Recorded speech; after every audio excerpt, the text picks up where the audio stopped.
Certain requirements must be met when wiring a web control system to ensure that the devices properly communicate to one another. Let's take a few minutes to review some of these requirements. Since web control modules are wired in a daisy chain fashion, the wires from both cables should be twisted together before being secured at the connection terminal. Each module utilizes the same communication terminal block. The 3-wire terminal block includes a positive, negative, and shield connection. The communication wiring used is 22 gauge, single, twisted pair, low capacitance shielded cable. While you are connecting this wire to the modules, you should also confirm that each module has been set to the appropriate speed setting, which is typically ARC 156. Let's review some of the components required when wiring a system. When you are at the end of a segment where you only have one set of communication wires to attach to the control module, you need to install a terminator. A terminator is actually a 120 ohm resistor, and it is used to eliminate the reflection or echo caused when a signal reaches the end of the line or segment. A segment will be defined as the section of wire from one terminator to another terminator. Approximately in the middle of a segment, you should install a diag 485. It is wired into your segment the same as any other module.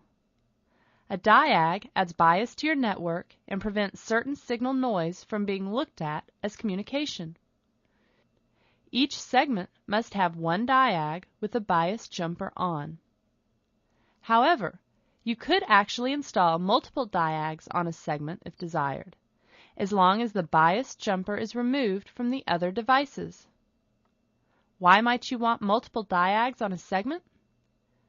Diags can be useful for diagnosing problems with your network, hence the name diag. The combination of lights can give you information including whether your segment is communicating properly or is missing a terminator. A description of the light sequences can be found in the technical instructions. A new component named a BT485 has been developed to combine the functions of both terminators and diag bias. In other words, a BT485 adds both resistance and bias to a network and follows exactly the same rules for the ArcNet as the terminators. The BT485 easily plugs into a port on the new exec-B modules, right by the ArcNet port. If desired, you can still use a diag for diagnostic purposes. However, remember that you must remove the bias jumper since the BT485 is already providing bias. Protection boards, known as PROT 485s, are used to protect equipment from electrical surges. These boards should be installed within 250 feet of each module and whenever you enter or exit a building. Previously, we mentioned that the communication wiring used for ArcNet is 22 gauge, single twisted pair, low capacitance shielded cable.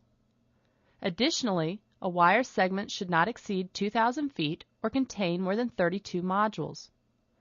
For more specific guidelines on the capacitance and wiring, refer to the ARC 156 wiring technical instructions.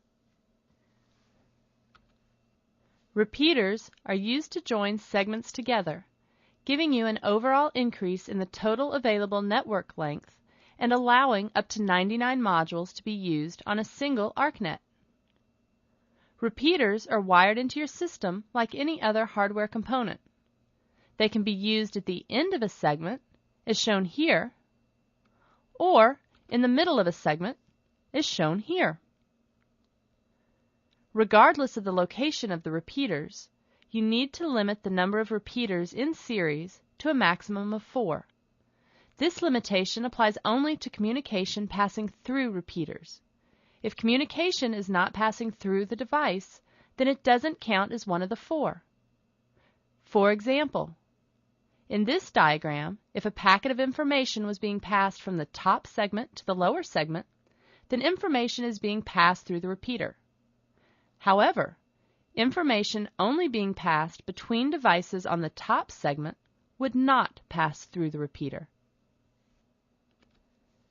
Similar to a repeater is a fiber or fiber T card. These cards are also used to join ArcNet segments together, but they allow you to connect to an existing fiber backbone, such as a college campus. There are a few guidelines you should be familiar with when using fiber products. Fiber cards are limited to 3,000 feet of glass fiber, with a maximum of 32 fiber cards linked together. In addition, the total number of fiber cards you go through when you move from a fiber network to an ArcNet network is considered to be one of the 4 allowable repeaters. This means that whether you go through 1 or 21 fiber cards when moving from the fiber to ArcNet segment, it will act as if you have gone through a single repeater. Let's briefly summarize some of the requirements when wiring a web control system. First, use daisy chain wiring for all modules in a segment. Install terminating resistors at the ends of every segment. Bias must be added by exactly 1 diag per segment or by using BT485s in place of the terminating resistors. Each segment is limited to 32 modules and 2,000 feet of wiring. Protection boards must be located within 250 feet of each module.